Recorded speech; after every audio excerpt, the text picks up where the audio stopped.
So we'll get started now with updates from affinity groups and from other projects that are happening around.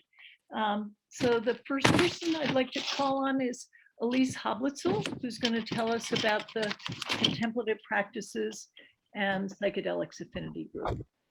Thank you. Great. Hi. Thank you so much, Anne. Wonderful to be here and to have been part of that really just fabulous presentation by Peter. Thank you to Anne and all who helped make that possible. So after a short hiatus, I'm glad to say that the Contemplative Practice and Psychedelics Affinity Group will resume meeting in January. I'm glad to be stepping in and taking over the role of facilitator. And I'll welcome any input that those of you who have been part of this group for some time would like to share with me as we move forward. Our next meeting is going to be on January 8th, which is a Saturday, from 10 to 11:30 Eastern Time. I'll be sending out emails to our Google group in advance about that. And our affinity group is really intended for anyone at all who is interested in the intersection between meditation practices or religious, spiritual, or contemplative endeavors and the field of psychedelics. So we welcome you, and if you'd like to reach out to me to be added to the mailing list, I'm putting my email, let's see, here into the chat. And if you have other questions about the group, you can email me as well. Thank you. Great. Thank you, Elise, and thanks for taking over from Dan and Anne, who did such an amazing job. So, next, please, from Lance Linke, who's going to tell us about the clinicians affinity group that's just getting started. Thank you, Lance. Yep, naturally. We're having the group of clinicians and therapists that would be interested in discussing harm reduction and integration. We plan to meet next month, December 19th at noon. We're also considering, listserv that will keep people connected in between meetings as well. Have the opportunity recently to talk to many members of the community that have been doing psychedelic experiences within the community. So it's just amassing more, in this case, qualitative data around some of the mechanisms behind this so that we can take the best approaches and also integrate this with the research that's happening to find out maximal efficient ways to work with harm reduction and integration. So if anybody has questions, I'll put the email in the chat, and please feel free to contact me. Thank you so much, Lance. It's a very important, also an important affinity group for sure, and it's fun to see it taking off. Another new affinity group, Amanda Kim, are you on? The affinity group for those in training who are interested in psychedelics. And I don't think she's on. Okay, so that I don't have an update of exactly what they're doing, but Amanda's a psychiatry resident at the Brigham, and she offered to get an affinity group going for any therapists in training and who are interested in joining that group. And the information's on our website, and hopefully we'll hear from her next time. Next is James Davis, who has spoken to us before, and he's leading Decrim Mass. Are you on? I know we had to change the time, so we may have fewer updates than we had. I also don't see him, Anne. Okay. Well, this might be quick, guys. It's a beautiful day. We'll be able to get outdoors. I want to just give a very quick CAP update, ketamine-assisted psychotherapy. And I'm speaking on behalf of Francis Guerrero, and Sherry's going to put his email in the chat.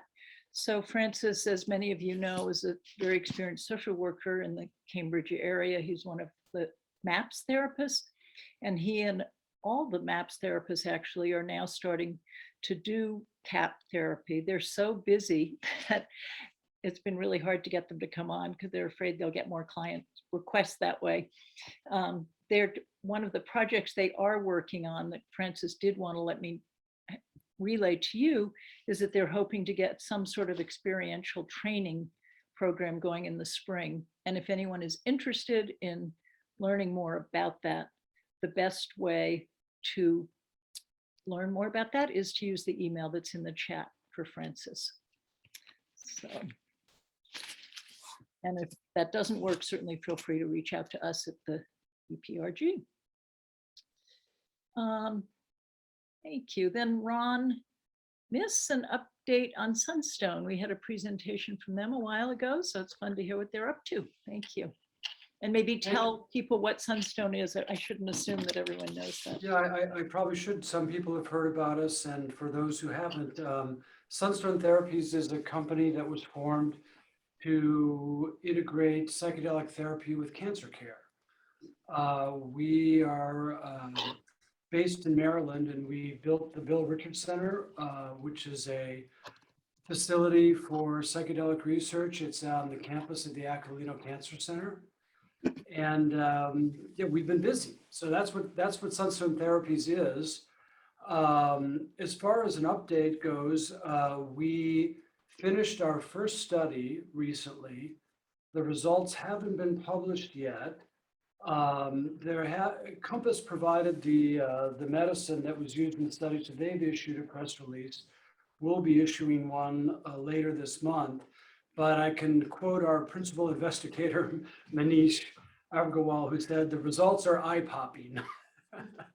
80% of the study participants experienced a 50% or greater reduction in their symptoms of depression, and half of them, the symptoms of depression were completely eliminated.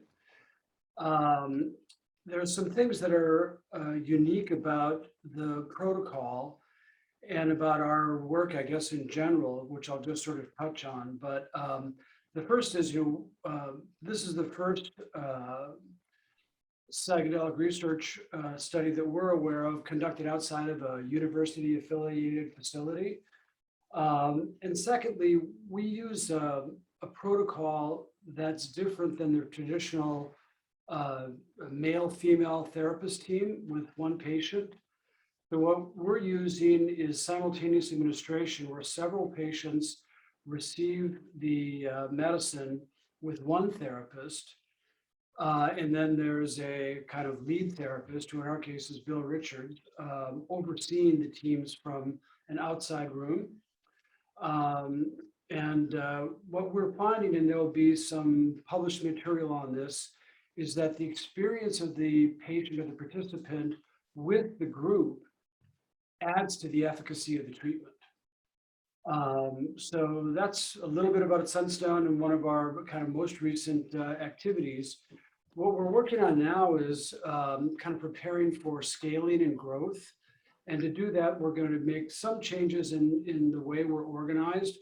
We conducted this first study through a medical practice in Maryland.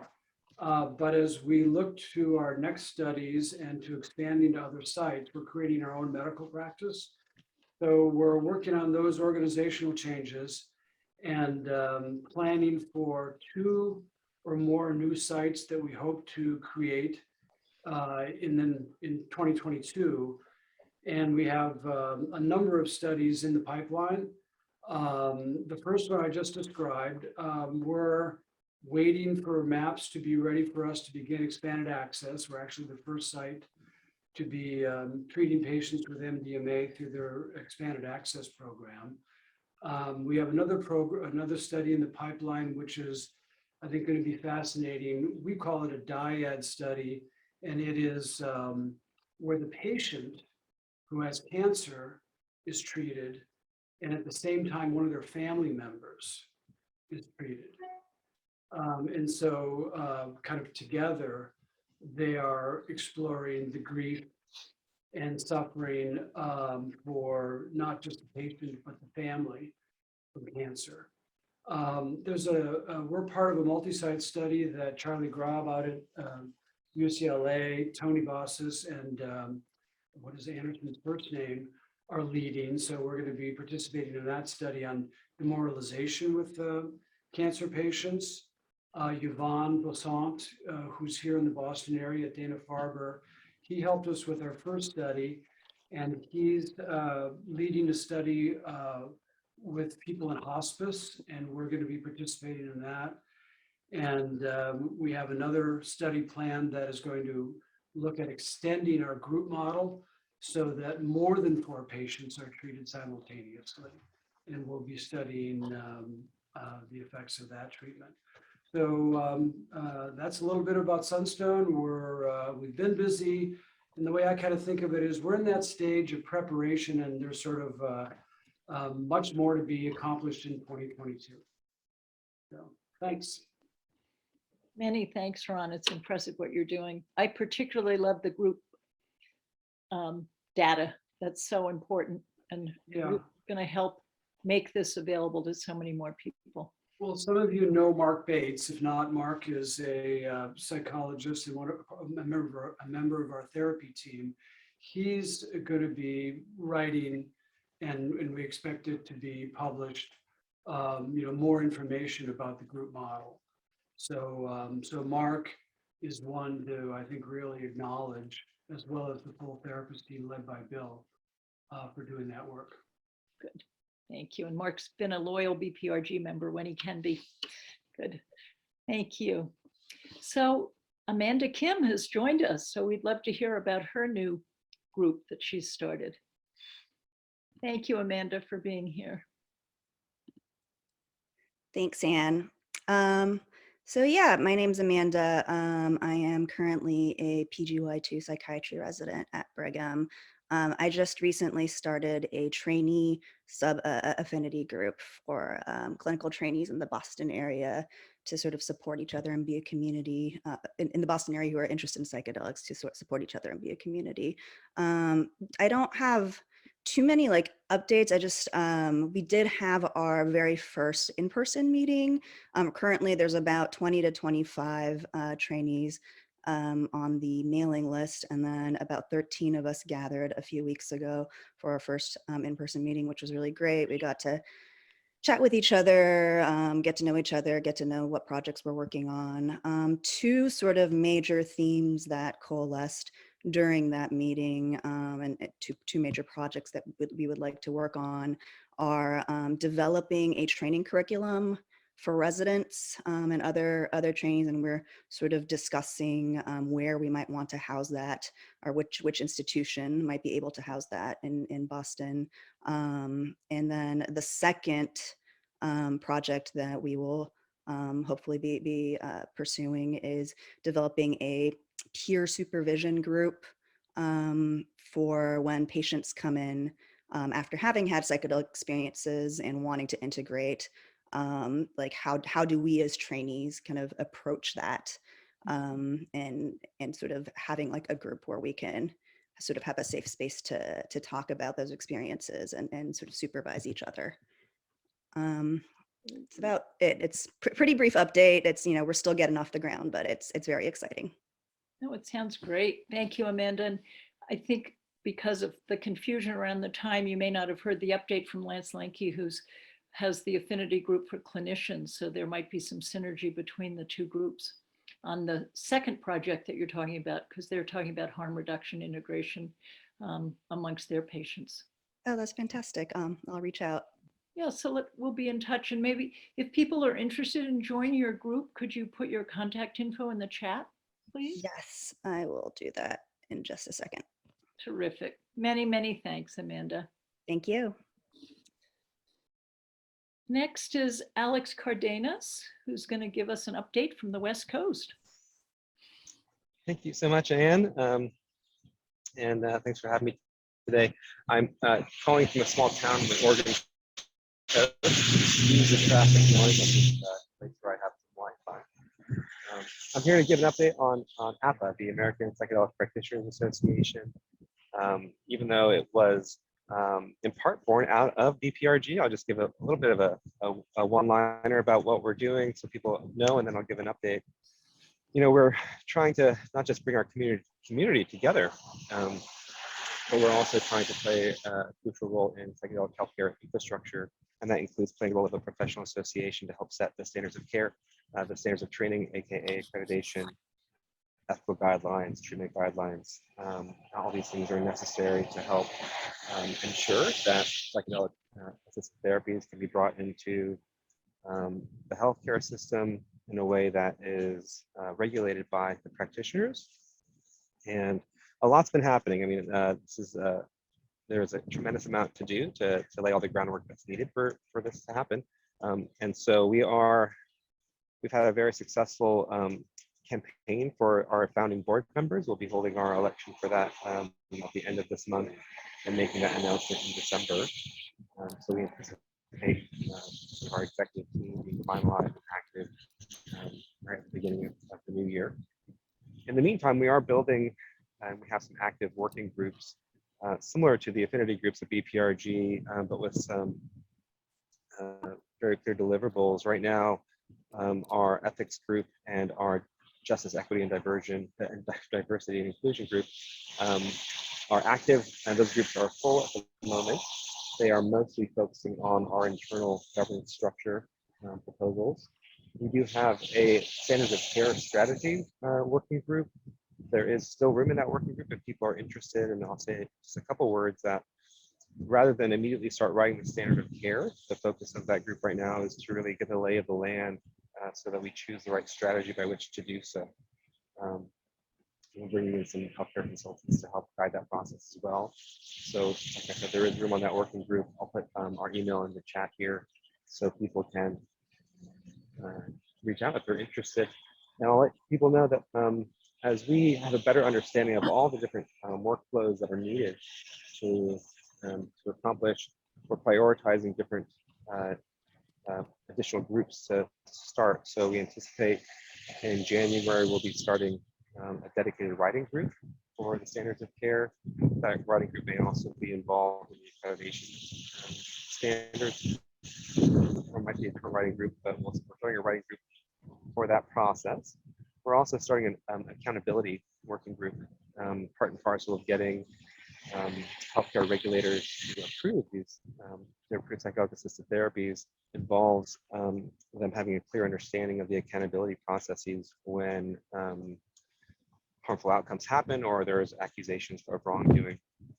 Healthcare regulators have no interest in coming up with their own accountability structures, so that's going to be part of bringing our community together to figure out what is the psychedelic way to build an accountability to deal with the accusations of wrongdoing, to support clinicians, and to keep clients and patients safe.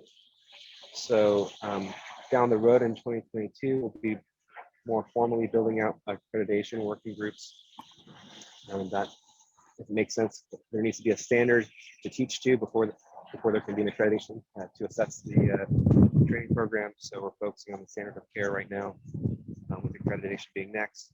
And all those things are part and parcel of a bigger network of infrastructure projects so that all the different aspects that are needed are covered. So for example, if a given state or a given county wants to improve psychedelic therapy, there needs to be a sufficient network of providers.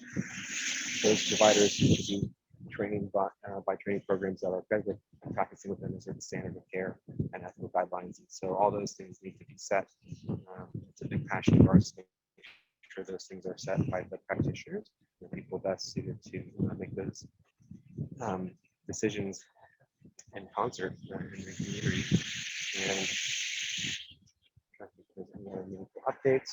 We have our website 1.0 up. We anticipate website 2.0 being up in January as well. So a lot of exciting things in terms of our own internal governance and capacity building, but in terms of people wanting to get involved, please reach out.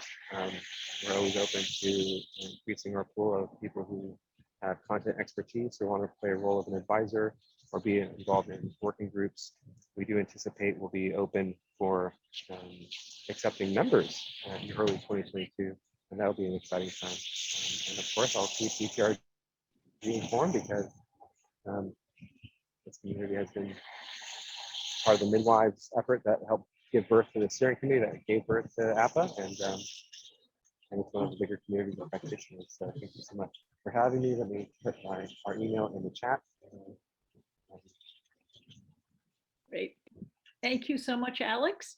Well, I'll do that. Let's stop talking because I'm on my phone and it's hard to do it all. Thank you so much, Anne, for allowing this update, and it's great to see some familiar faces. Yeah, great to see you, Alex. Many, many thanks. Go enjoy that beautiful place you're in. Next up, Leah, please, also from the West Coast. Tell us about Anthea and whatever else you'd like to tell us about. Thank you so much, Anne. I happen to be sitting in Chicago right now, looking out across Lake Michigan, and so I'm closer than than you might think. Yes, and it is just always so wonderful to have a moment to come and speak to the progress that the Anthea team is making, and I'm so honored to get to share what this mighty little team has done. And we really feel like a homecoming whenever we're connecting with the BPRG, because so many of our team members, including Dan Rome and Sherry Reyes and Jim Roosevelt, are part of the BPRG. And then of course, Anne and Shippen and Ron being major supporters from the outset. So we just feel a tremendous amount of support and connection to this community. And so as I share with you very briefly where we are, where we're going, and how we're going to get there, I just hope that this entire community feels like connection to the progress. So last time I was here, I announced that Anthea had been granted our TPA, our third-party administrator license by the state of Massachusetts, which made us the first psychedelic health plan administrator in the country, possibly in history. And since then, we have made the progress of finalizing our medical policy related to ketamine-assisted therapy, which, as we know, is going to set the groundwork for MDMA-assisted therapy, psilocybin-assisted therapy, and so forth. We've built a benefit, essentially a health plan benefit, which is coverage for psychedelic healthcare. And we have a formal verbal agreement from the first employer in the country to pay for psychedelic healthcare as health benefits for their employees and their families. So this is happening. And we right now we're raising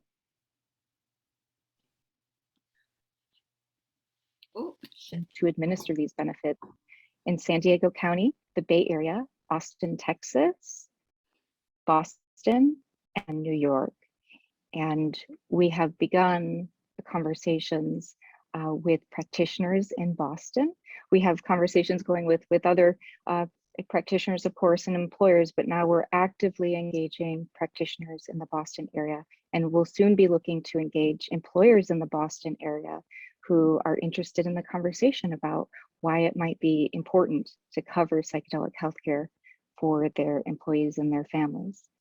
Now, that's where we are and where we're going, and how we're getting there is what I'm really so very proud to share with you today. And that is, as a nonprofit, Anthea is able to operate as a collaborative force in this space, meaning that we're not here to maximize our own profit. We're here to develop coverage for psychedelic healthcare as a collaboration across stakeholders. So we have been working with providers and employers and funders. We'll weave in patients. Of course, we have our Jedi Council that is grounded by Selena De Leon of Chacruna, Robert Strahan, and Sherry Reyes. We are able to have everyone come to the table and say, let's develop coverage for these therapies in a way that works for everyone. We are all on the same team. We're all trying to heal. We're all trying to help ensure that others have access to this healing. And I'm so very pleased to share with you today that you would be very proud of how everyone is showing up to those conversations. It's extraordinary. people willing to bring their intelligence and creativity and good hearts and good minds and flexibility and reason and wisdom to help shape how we can cover these therapies. Just to concretize this for a moment, what we're talking about is acceleration of adoption of health insurance coverage for the therapies such that Ron was just speaking to when he's saying that we're researching, how to use psilocybin for family members of cancer patients or in group settings and so forth. Our role is to look at how we can help turn that into insurance coverage so that people will actually have access to that care at scale. So that is my update for today, and so wonderful to see you all here today. And thanks, Anne, for having me. Thank you, Leah. It's a very exciting news. Fun to watch what's happening. Congratulations. So I'm the last update, and I have a few different areas to share information with you all on. First are BPRG updates.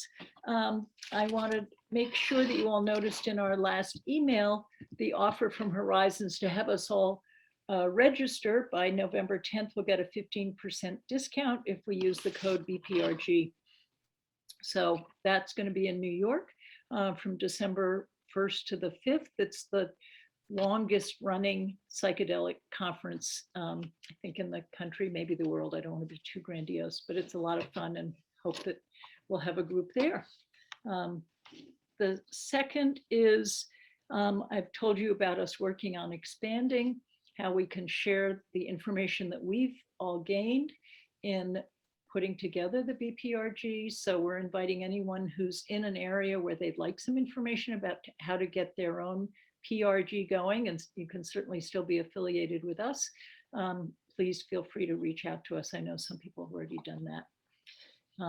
And then the third is that as we did last year, we're going to have a GoFundMe campaign to raise money for scholarships for the CIS CPTR program for next year, for 2022. Specifically, we will be supporting students who are either LGBTQ or BIPOC or therapists who are serving those communities.